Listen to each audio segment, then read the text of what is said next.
Okay, welcome back to our video on building the Panther G. I just want to mention a book that's just come out. Well, it's come out recently, and I've been using it to help us along with our project. This is available lots of places now. But anyway, it's here at the hobby shop, and it's a great reference for our Panthers, and it covers the Panthers from A's and G's and the D.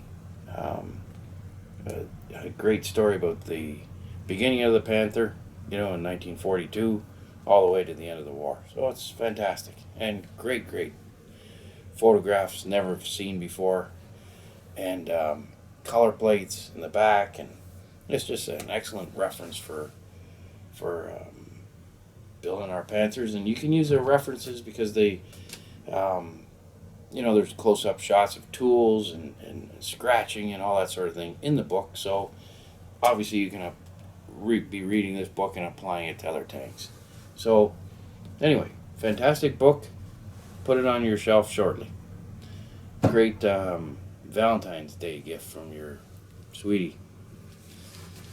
Okay, today we're gonna talk about some delicate little things on our Panther, and that is the tools. And if you turn the tools into individual projects, the result is fantastic. I wouldn't suggest for 1 minute just to do a quick spray of the tools and then carry on, and that'll be the end of it. There's about 6 or 7 different little tools that you have to apply to the Panther, and that goes with most World War II German tanks. There's about 7 or 8 little pieces that you have to add, and you have to, like I say, turn these into little projects, like these little clamps here used for tow cables. I've spray painted this black. It's Tamiya, just to move quickly in the video. Everyone, I think, knows how to paint anything flat black, so we've left that step out. But you must paint them flat black, or a dark color anyway, NATO black or dark gray or something, just to create a shadow underneath. Then we're going to cover the exhausts today, and then we're going to cover off the little plate that's on the side, which is going to be a Hairspray plate. I've spray painted it with our little iron color of NATO black and hull red. So that's ready to go, and we're going to get into a Hairspray technique. And this little vehicle here is one that I've done recently. And the Hairspray technique is tricky, and it's something that you have to concentrate on and spend time on. And so it's not something that you're going to grasp on your first model. You're going to hairspray 2 or 3 times on what I like to call the guinea pig models, ones that you're no longer interested in and are accidentally dropped or something's busted off. One of those old models that you don't want anymore. That's what you're going to practice your hairspray on. Because like I say, it's going to take 2 or 3 shots at it to find out how delicate it is to do. And then after that you'll master it. So what we'll do is we'll do a plate, and then we'll spend a little bit of time here on these tools as well. Very important to master these tools. There's only 6 or 7, and if you do a great job on the handles and the latches and the spade on the shovel, the result is that it's going to look excellent on your Panther, and just once again bring the whole thing to life. So let's get down to it. Let's get painting the exhaust system first, and then we'll move ahead slowly. Alrighty. Okay, so I paint the exhaust system for the rear of the Panther, and I painted flat black. And the first coat of my weathering is going to be, or painting the exhaust, is going to be Flesh Tamiya XF15. And I'm going to airbrush over the entire exhaust system here. And then I'm gonna take the sponge, add a few bit of sponge technique over top of the flesh, and then give it a very mild airbrushing of XF9 mixed with about 95% thinner, and then we'll get back and put some oil washes on it. So let me spray that up with the flesh. Turn the compressor on.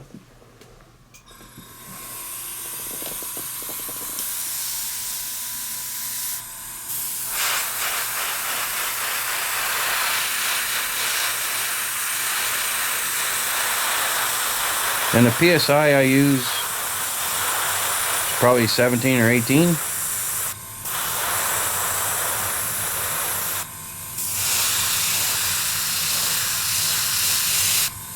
Alright, so it's I leave the back just a loose spraying.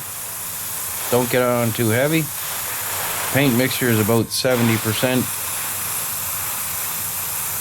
thinner. And there's the coverage of that. So it's just a mild little, nothing too serious, little starter color.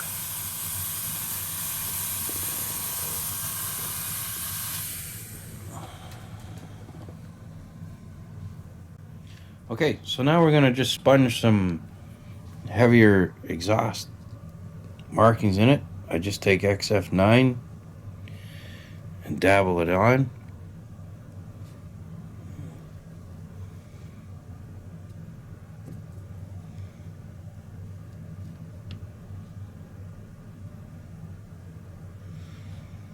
And rotate your sponge a little bit so that it's not like a sequence. Dab a lot of paint off. So it's almost like our scratching technique, or it's exactly the same, to be honest. See how I rotate my hand a little bit just so that it's not like a stencil. And then I have other choices of sponges here just to take that uniform look away. A little bit from the top. Very simple. Simple, simple, simple. Maybe a little more extra color down towards the bottom, simply because that's where it leaves the tank. That's where it's going to be the hottest.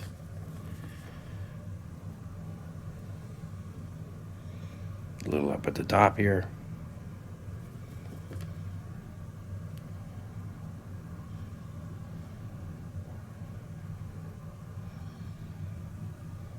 Maybe just a little bit on the blades, but not too much.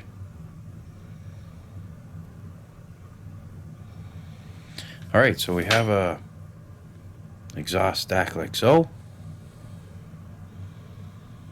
And now what I'm going to do is I'm going to take XF9 Hull Red mixed with a great deal of thinner, back to our 95 thinner 5% paint sort of.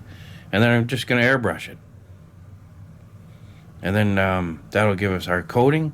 And then we'll come back with some oil paints and lock it up. So the whole process for painting these stacks is only probably 15 minutes. But it's well worth it. And then we're going to take the same amount of time to do these tools. So don't spend 2 minutes and out kind of thing on your tools. Dedicate an hour to doing all this. At least an hour, because then you're going to spend oil, you're going to do the handles and what have you in oil paints. So don't fly through these steps. Take your time, and they'll look fantastic in the end.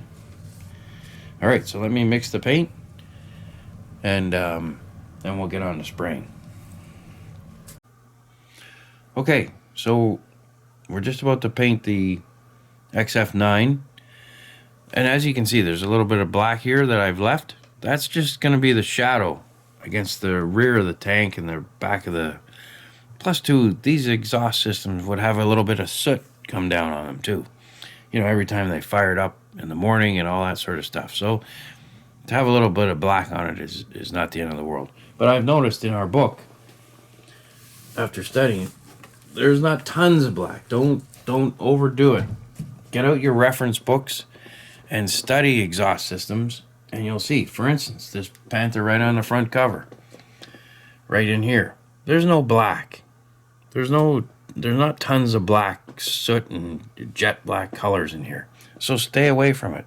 Study your references properly, and then you'll find better results.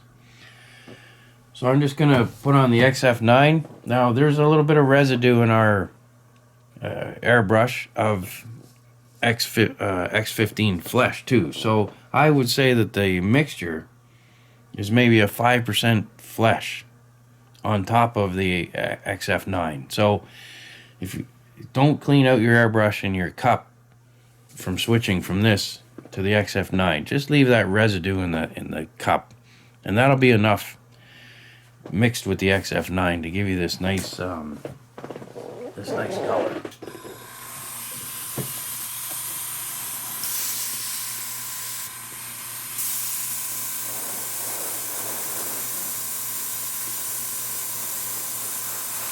So spray a little heavier down at the bottom, filling in a little bit more than on the top. You can see the nice colors, and they're going right over top of our sponging and blending it all. They're harmonizing it. We'll just work up the barrel.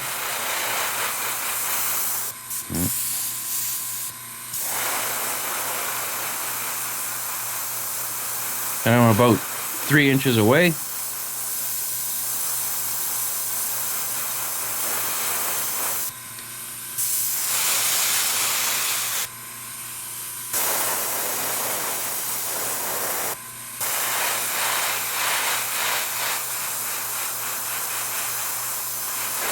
Remember, there's lots of thinner in here, so you're not going to take away your sponging.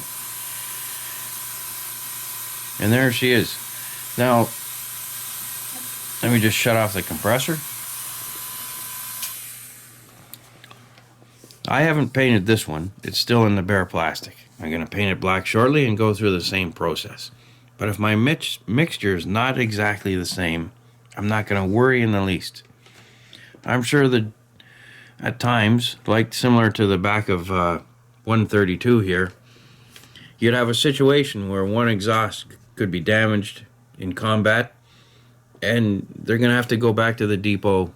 They'll replace it and get a new one. So if the colors don't match exactly, it just simply means that they've replaced one and not the other. So don't worry that this one could pop out at a different shade or two from this one. It adds interest to your model for starters, and that's really what we're after here. So, all right, so that's just about done. I give it a quick oil wash of one of the darker colors, which I'll do momentarily, and then we're on our way. But one of the suggestions, and if you ever look at exhaust systems on your car or on a bulldozer or what have you in 2017, you're not going to find any bright orange color.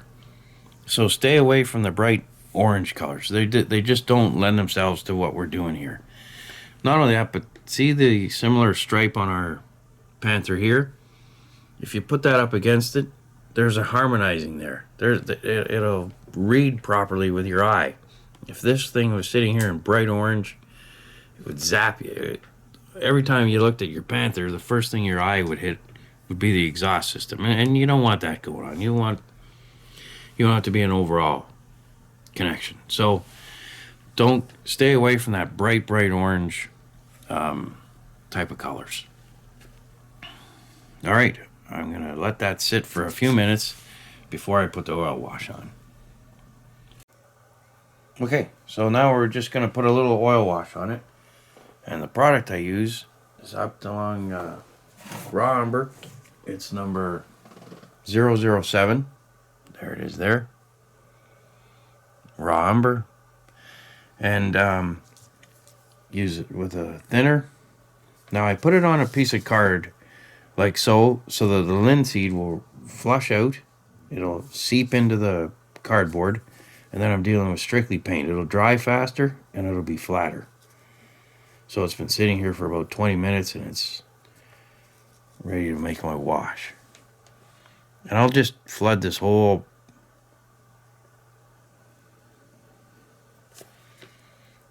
and I always like to do it in a downward motion.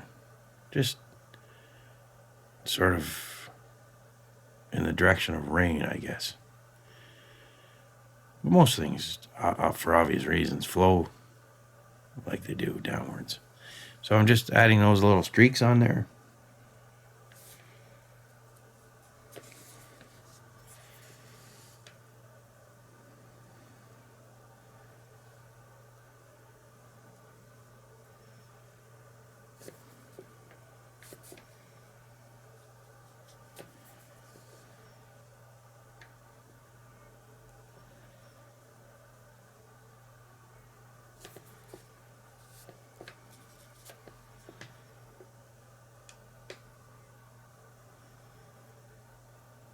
And don't worry too much about the way these streaks are, as long as they're going in the right direction. For the simple reason is that after the exhaust systems are glued to the model and not before, you're going to apply a little coating of rust powders. And these rust powders have to be applied once it's glued to the model for some obvious reasons. You can't handle it with it covered with powders. So the products and the exhaust colors that I like, and I use them very mildly. Again, I don't want any earth-shattering orange color on my model. So very mildly, I'm going to apply Adam Wilder's Light Rust, GP number 15, Vallejo's Old Rust, and Fresh Rust. And once again, this is I'm going to be putting on those on the model after the raw umber has dried thoroughly. So that'll be sometime tomorrow before I even put them on the model. But you can see how the flesh color is very evident in through here and all the way around. And all you've done is just create interest to the exhaust stacks. You didn't take them off the Tamiya sprues and just airbrush them the appropriate XF9 or something and glue them on your model. You spent 10 minutes, you applied all this, and now it's interesting. It's a very simple, basic technique, but advanced results. And all it did is take a little bit of time. And then you can fool around with the blades a little bit. Just I'll mix up a little bit of burnt umber and just put them in the blades.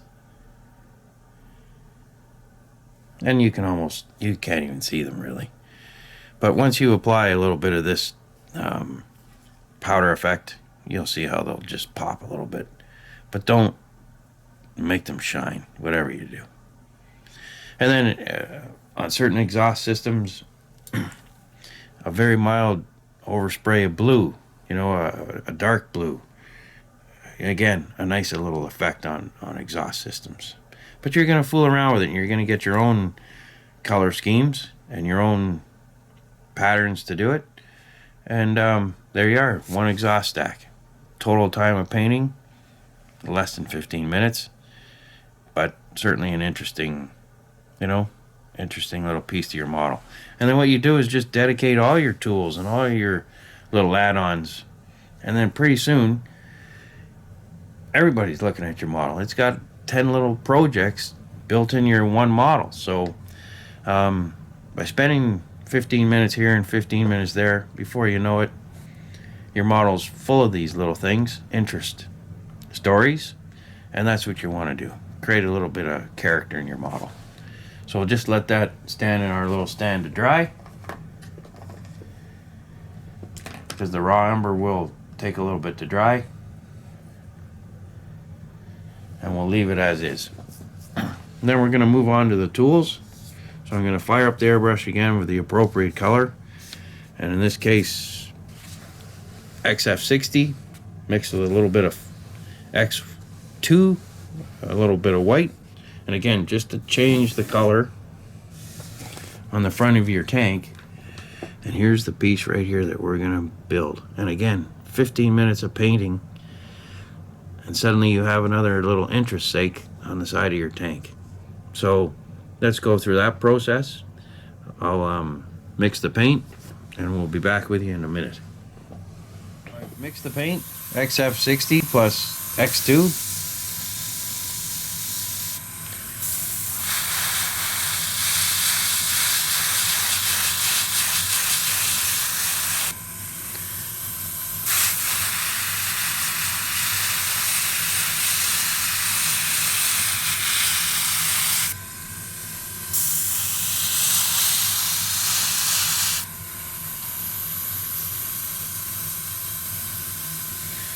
Now, if you're going to watch the YouTube videos and we're doing these delicate parts, for your own benefit, I would suggest that you move to a large, like don't watch this on your cell phone.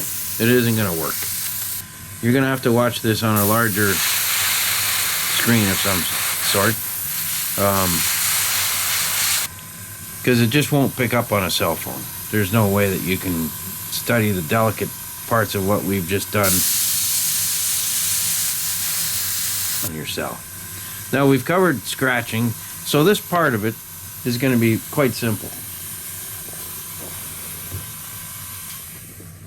We're just going to take our toothpick now, and with our iron color, our famous iron color by this time, NATO black and XF9 Hall red, we're just going to put some scratches in it, you know, wear and tear. And now the nice thing again, there's two of these pieces on a Panther.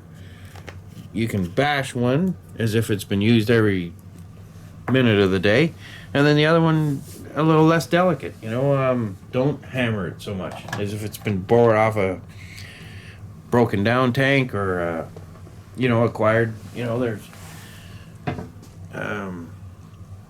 probably a lot of borrowing going on.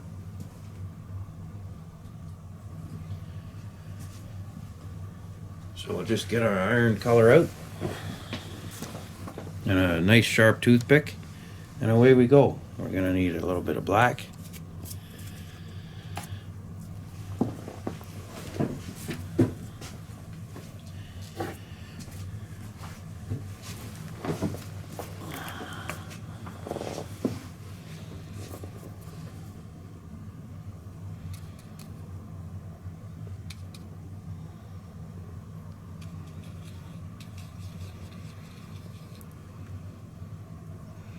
And as you guys know, it's somewhat like Frankenstein's lab in my little building center here. So when it comes to this kind of iron color, I'm not too worried about the actual shade. It's not that important.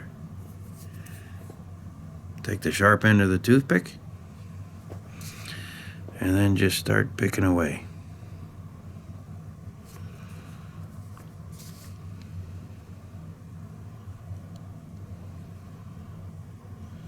And again, you can't pick this up on a cell phone, so use a larger device to pick up the small little details that I'm applying to our little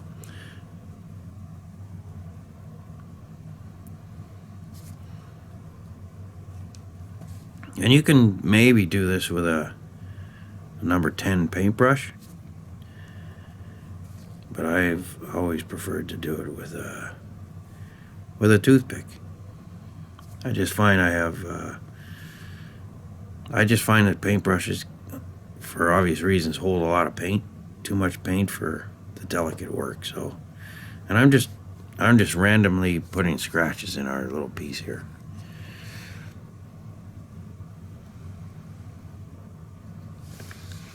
Now, around where the toe hooks go, there's going to be a lot of wear and tear around these corners here. So hammer those up a little bit. More so than, say, on the other parts. All right, I'll flip it over. Do the other side.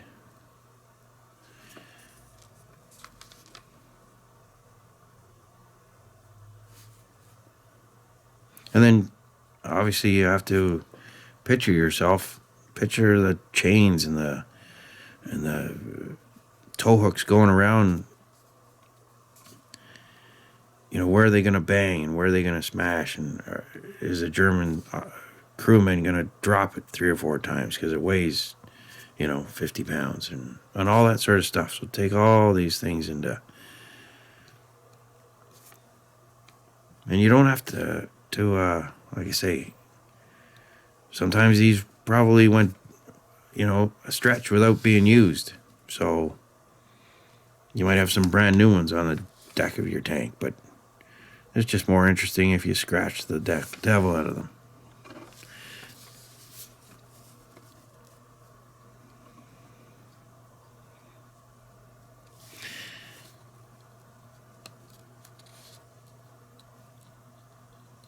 And there you are. Once you apply it to the tank, take a little bit of a graphite pencil and just catch the ring right around the edge. And then do this though once it's applied to the tank, because then you're going to know exactly where to nail it. But take your graphite pencil and just do a nice little graphite edge right around there, and she'll really just shine right up. And there's the application of that same Clevis sitting there on our Panther, and we're good to go. And the next thing we're going to do is tackle one of the shovels, and we're going to do the handles and what have you. Get a little bit of oil painting again, a little bit of flesh for the handles, and so we got that coming up in a second.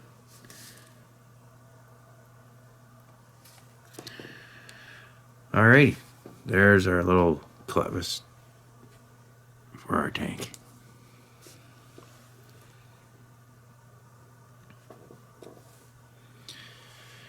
There's also a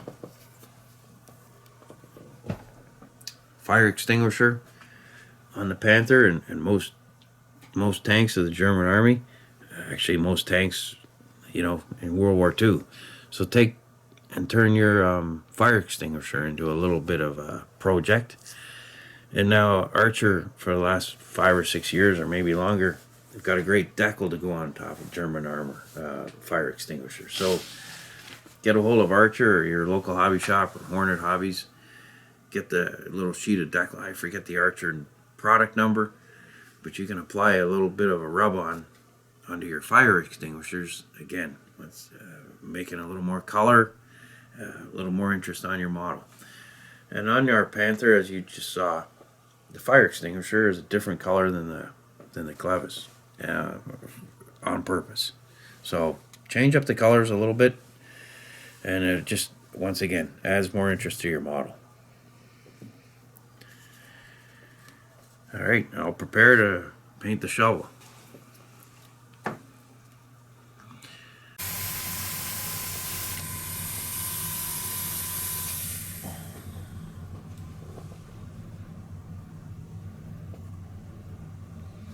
Okay, so I'm going to paint the wood on the handle of the shovel. And there's a few different things in the different paints. I use XF15 for wood, mixed with oil paints. But there's other great choices here. There's the Vallejo line, new wood and old wood. They're also fantastic, wood colors. So I just use flesh because I've been using flesh for the last 20 years, but Panzer Aces wasn't around when I was doing this, and it's just an old habit that's still working. So, but there's options. So again, I try to show you guys things that you can buy in the four corners of the earth, and I think that these three products are, those type of things. I'm not going to suggest for 1 minute that you can't find Vallejo Panzer Aces in Sydney, Australia, or as far away as Alaska. Chances are Tamiya are in all those places. So pick and choose whatever wood you like, and I'm just going to spray the handle.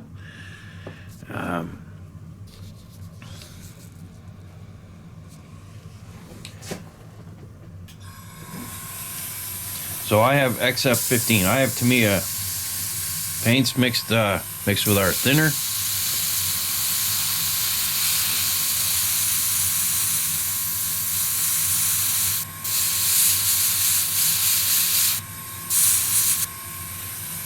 And just a little zap across the bottom, but not too much. I don't want to lose that shadow of the dark color.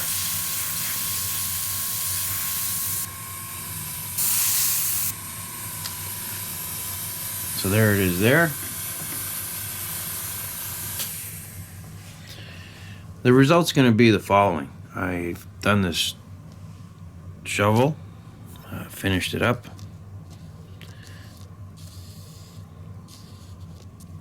So there's the end result. Now, of course, who's going to pick up this shovel? Well, anybody. The crew and soldiers nearby. Quite often they've got filthy hands. They've been digging, or they've been, fooling around with the engine, trying to get the engine to work. So their hands are covered in oil and grease and everything. The shovels are going to take on those characteristics and those things. So you have to show that. There's also freshly painted shovels and what have you on tanks too. But I like to add a little bit of guck and mud to them. So just everyday wear and tear. So I take, again, raw umber, 007 in the 502 line, and I'm just going to put a little bit of shadow close to the handles.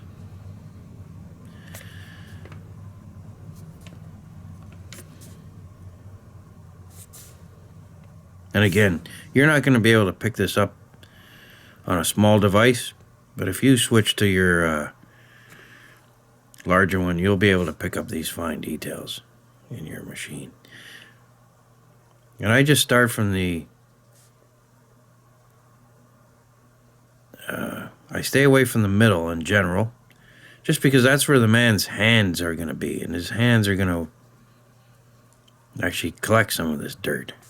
So I don't put a lot of raw umber through the middle of the shovel here. I just go in from the ends.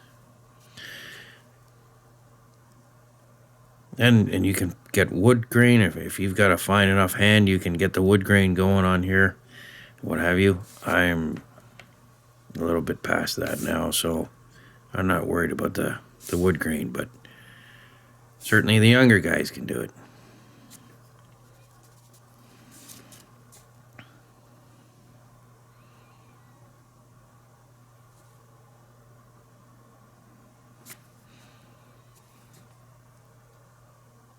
There you are. There's the handle. Then I'm going to hand brush XF60 across.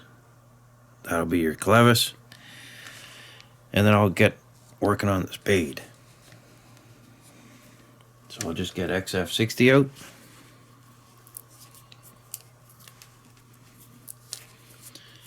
And I won't mix it with white this time. I'll just go straight forward right over top.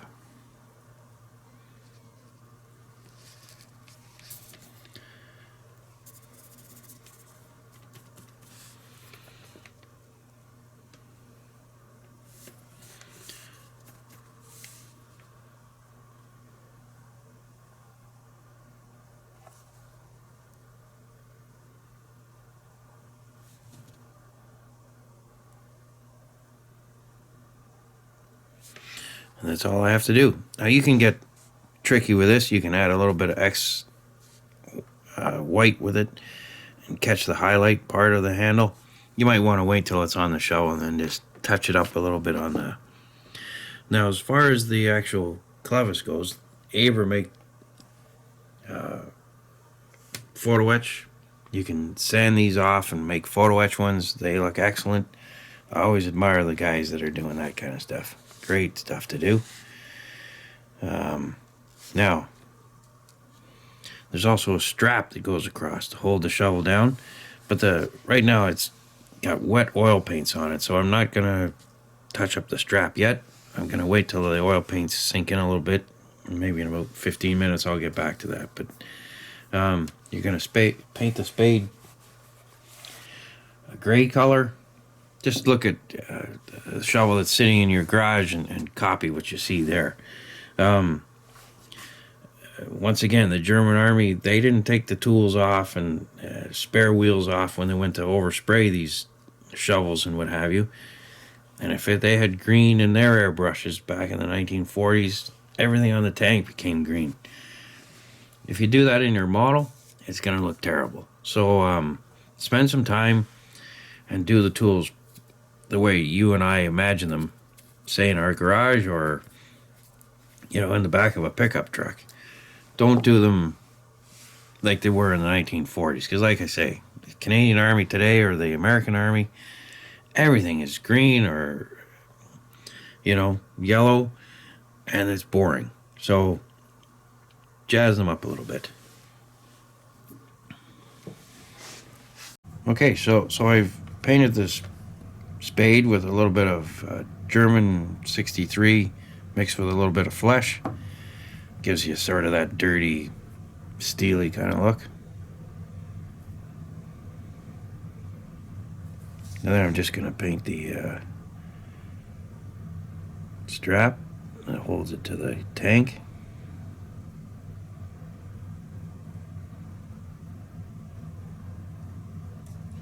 So you got your XF60 back on. But then you have to realize it's a strap that the shovel goes in and out of all the time. So one of the things you're going to have to do at this point, once it's dry, is take out your old reliable toothpick and your little iron color again, and then just add a few little scratches. And you have to do this step. It doesn't make sense not to. So take out your XF60, or excuse me, wrong color. Take out your XF9 and your black. Make up your little iron color. Take out your toothpick. Grab your shovel. And then just put the odd little scratch in it.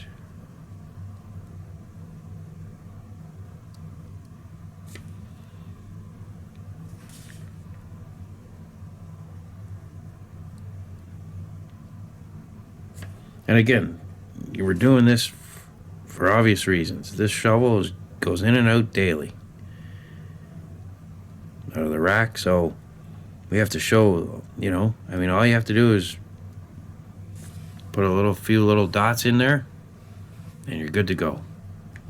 And if you want to add a little color to the shovel itself, a little to the spade, you got your raw umber sitting there ready to roll.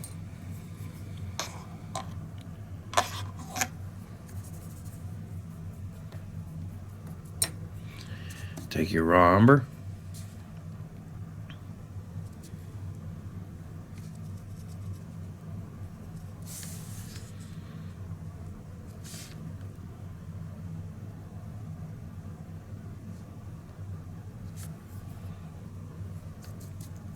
and just add some interesting color to it.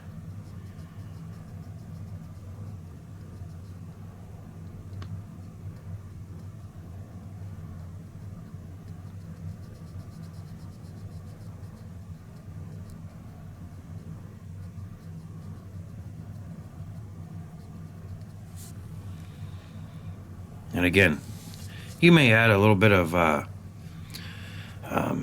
more colors once it's sitting right on your Panther. Now, some of the guys, and you can see these two shovels have been painted, and both of them are slightly different. And that's what you want to do. Now, obviously, there's not necessarily two shovels on one Panther, but it doesn't really matter. But you can see the difference there, and it's correct. Both of them are correct. Now, some guys, 50% of the guys, put all the tools and what have you on the tank, paint it jet black, and then proceed to start the painting procedure. If that's what, and that's the way you like to paint, don't switch. You know, if you're getting good results and you're happy with it, I just find that turning each and every one of these things into a little work of art and a little bit of character on them with certain scratching and everything, and painting them flat black before all this procedure starts is what I like to do. But certainly if you're getting away with painting them on the model, and then fantastic. I've heard about 50% of the guys like to do that, and there's nothing wrong with it. These are just little tips and little ideas for moving forward. But if you've got a great result with what you're up to, carry on.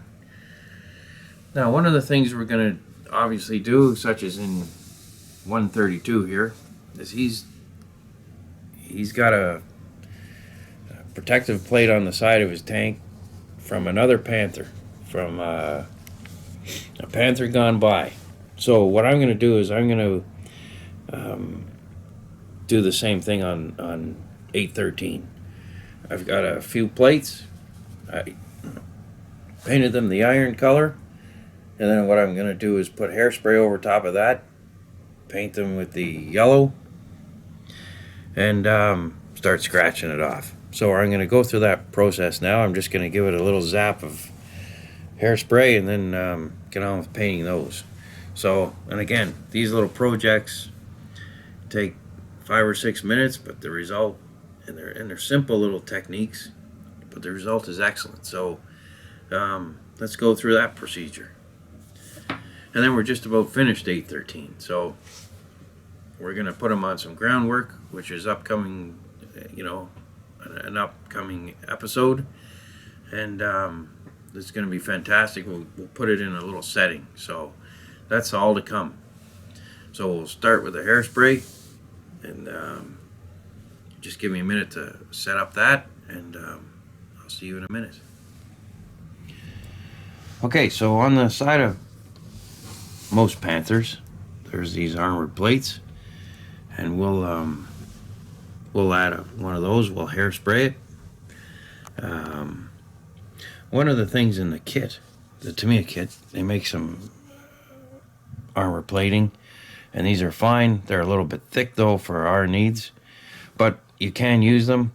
But what I would do if using the kit ones is to take a straight edge ruler and then with an X-Acto knife and cut these into individual pieces, and maybe even leave one out or two out, whatever. Just to make it look like they're sort of missing. Like in my case, there's 4 out of the 5 that aren't even hanging there, and the one that is hanging there is from a different Panther. So make it up as you go along. I mean, plan it out, but once again, make it interesting by doing, different colors like that. So the kit ones are fine to use. And the other thing you can do, obviously, is just paint them the appropriate color and glue them right on like so. All right, so I'm going to put those aside. The ones I have here, the individual ones, and you can bend these. They're scale thickness. In fact, they're probably too thin, but they're very, very nice. They're Aber armor plating for Panther G. Just remember that the D and the A plating is different, so make sure you get the G version from Aber. And now I painted it with our iron color of XF9 and NATO black or flat black, and painted that a couple of days ago. Let it sit on top, harden up, sprayed it with our hairspray. 1/2 hour ago, I sprayed it with that stuff, and then 10 minutes ago, sprayed it a second time. And it's very important to spray it a second time. Otherwise, you can go right through to the Aber metal color. So you have to spray it twice. 1/2 hour, let it harden, and then 10 minutes before you're going to do the actual scratching. But one of the great products on the market, which came out after the hairspray, was the MIG chipping fluid, and I think before that it was AK chipping fluid. So a lot of you have this probably in your modeling box. You just spray through your airbrush, thinned, and do the same process as the hairspray. And so there's different little things on the market. I think Vallejo has one now, and probably Tamiya is around the corner with having one. So I wouldn't be a bit surprised. Now, one of the most important parts about hairspraying is that your top coat, in other words, in my case, the yellow, you have to thin that with water. You cannot use lacquer thinner from Tamiya. You can't use X20A from Tamiya or any of the other, if you're using Vallejo paints, you can't use their thinners either. You have to use just regular tap water for thinning the surface color. Mike Rinaldi's books, 1 through 4, they describe it, but it's only a sentence or two. I've actually had to highlight my books just to remind me to, spray with water. And it's an easy mistake to make by accidentally putting XF60 in and your lacquer thinner in and spraying away.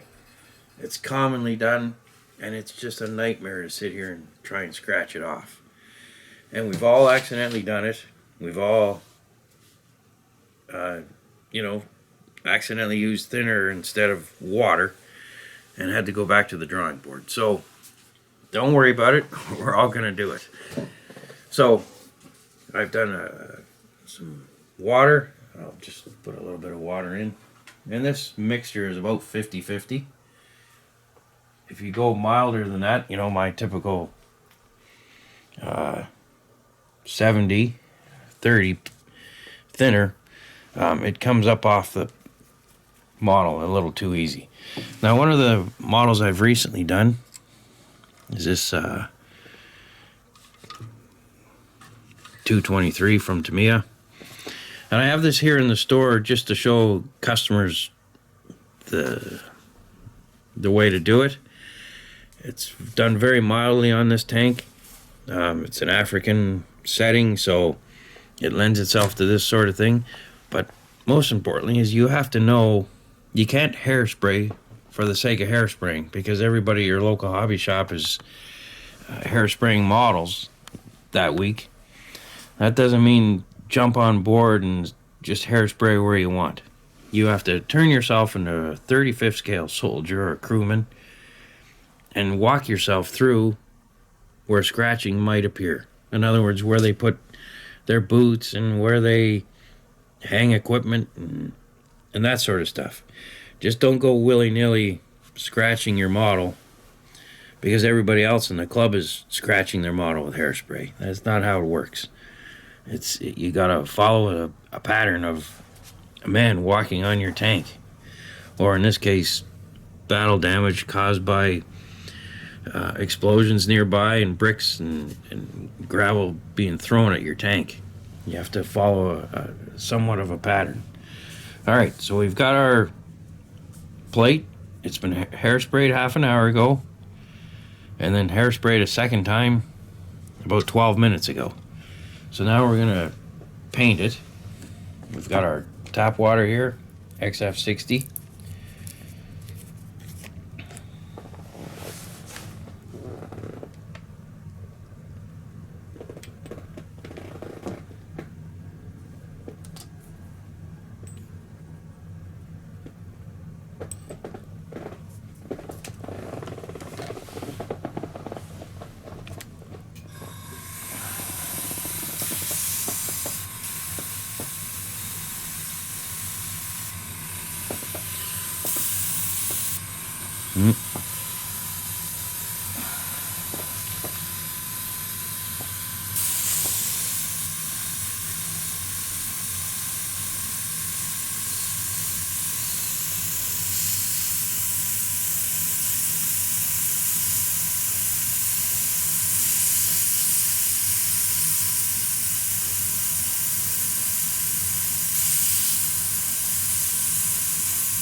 All right, there's our plate painted. Now we let it dry for a minute or two. And then what we're gonna do, and you also have to paint the back side of the plate too. So, I mean, these things hang there, but chances are they're not yellow behind the plates. They could be, your primer color underneath. So keep that in mind too. But you have to paint, obviously, the backside in the primer color that the Germans would have used. So let that just harden up for a second, and then we'll start the scratching. And my tools for that are as follows. You have your regular paintbrush, these little stirring spoons from Tamiya, and a toothpick. Some guys, depending on how much they're gonna scratch off. Some guys use a toothbrush. But you're going to get your comfort zone as far as that goes too. And you're just going to dip your brush in the water and just put it on your bottle. Let it start to activate the hairspray. As you can see, I'm not trying too hard here to pick it up. And it's already happening pretty easily.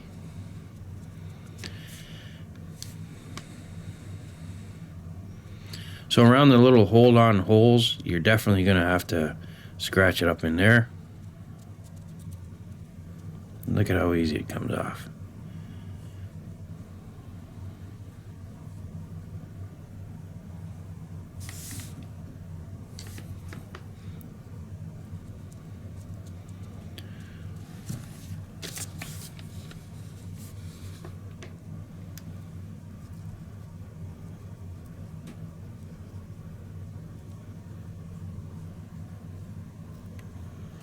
And just remember what Mike Rinaldi says.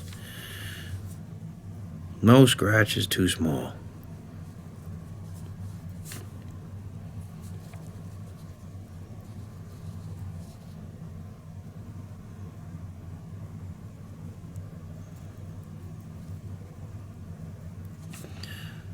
Now, having said that, you put too much water on, gets through to the hairspray, and then before you know it, you've taken half the yellow off. So just be careful.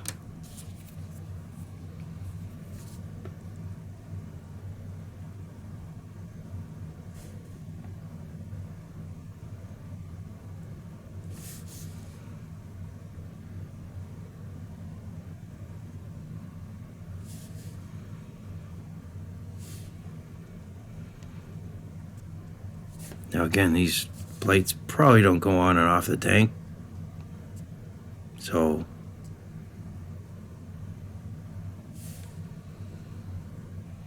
but just a little bit around where they hook them on,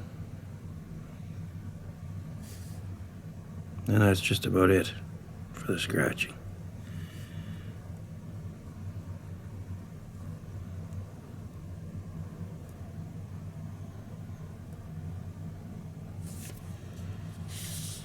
You know what, I'll put a little bit more down this bottom edge here.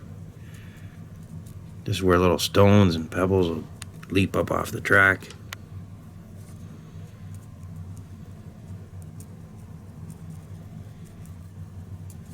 And a little bit off of this edge.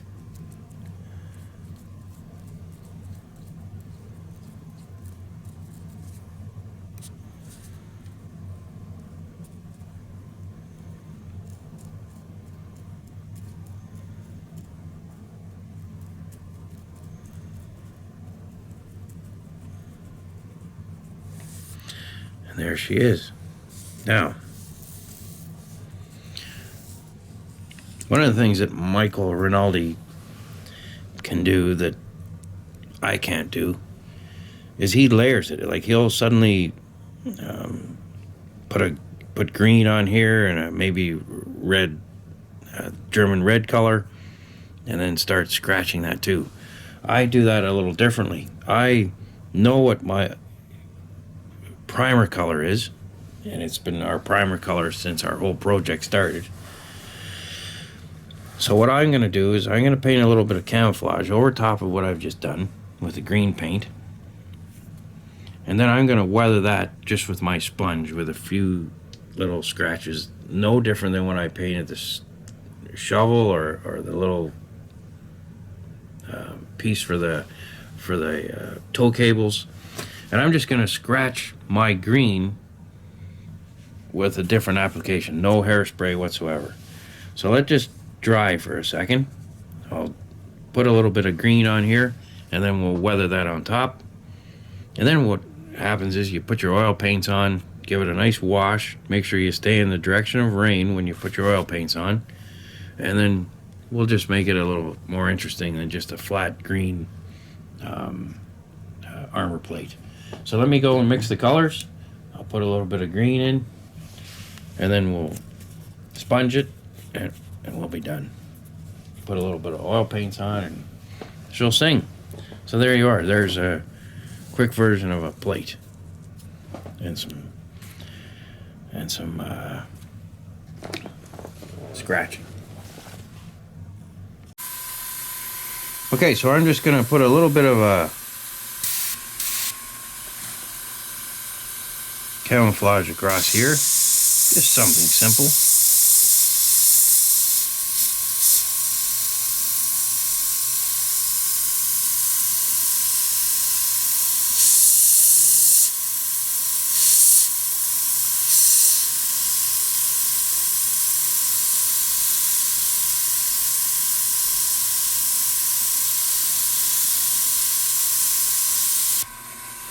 Okay, so then what I'm gonna do, so this is obviously from another Panther. It's not from 813 and it's not from 132.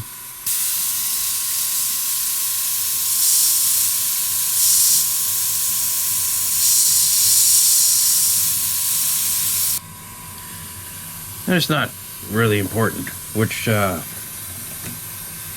it's been taken from another Panther. That's all we need to know today. And then we got our famous colors out. And now we're gonna sponge some new scratches back on again. Now, it's really neat. If you look up Tank Art 3 by Mike Rinaldi, he did a beautiful Ming bulldozer, and the scratching and the wear and tear in that article is where you want to study and go to. It's just fantastic, and how he made a combination of all those colors and scratched each and every one. Hats off to him. It's a fantastic job. In my case, I'm just gonna mix up our little primer color. Take our little sponge, our tweezers, and our toothpick, and I'm just going to redo some scratches over top of the green. So a little bit up in here.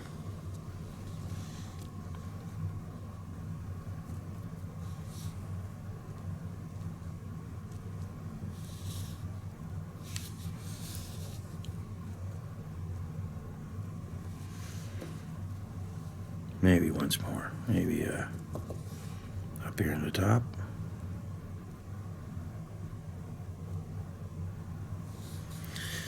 And then a little bit through our toothpick.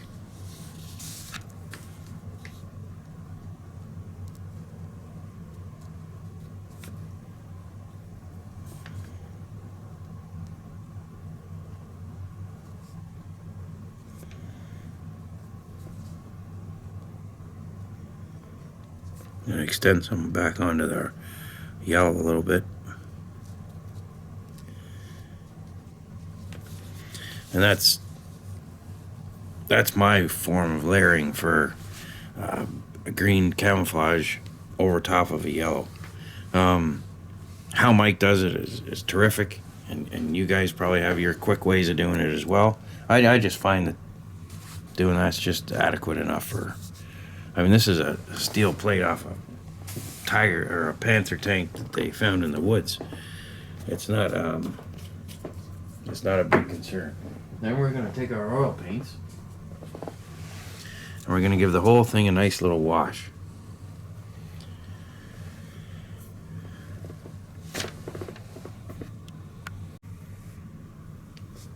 Okay, so there's our armor plate, and we're just going to put a little bit of burnt umber over it just for a little bit of dirt.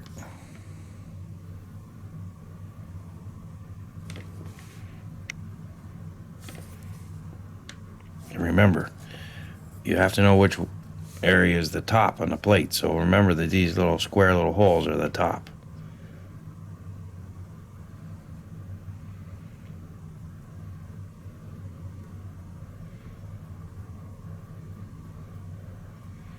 And we're just going to give it a little filter of oil paints.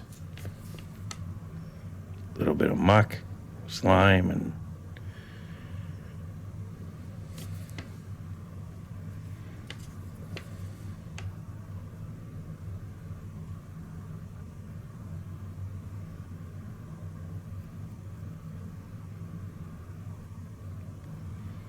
remember, these came from another Panther, not related to the one we've been working on. So you can fool around. You don't have to match up these streaks with the rest of the tank. You just do this randomly. Now, brings up another point. There are going to be plates on your Tiger tank, or Panther tank, that are from your tank. So you have to keep that in mind, you know? Don't suddenly create a camouflage pattern that doesn't match if it's the one set of plates that come from your Panther. I'm purposely doing it this way. So a little bit of staining and rusting or dirty grime, and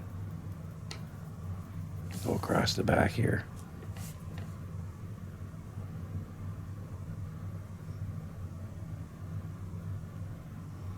Now I have a 5-0 brush or 3-0 brush going on here. These streaks can be done with a finer brush. Just don't go much heavier. This is and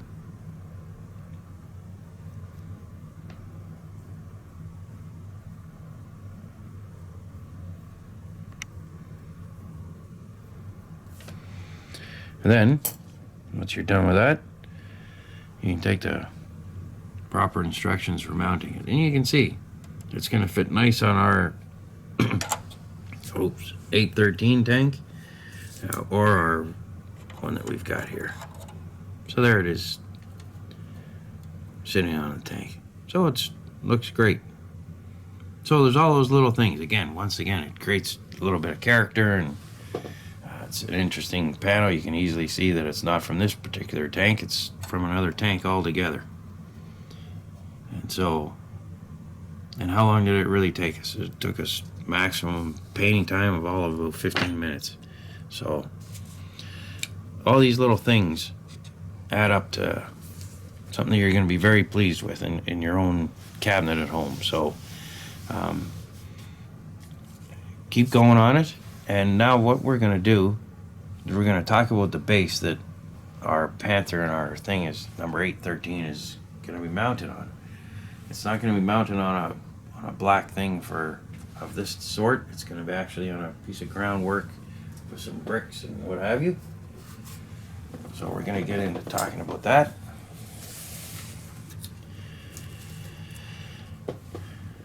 One of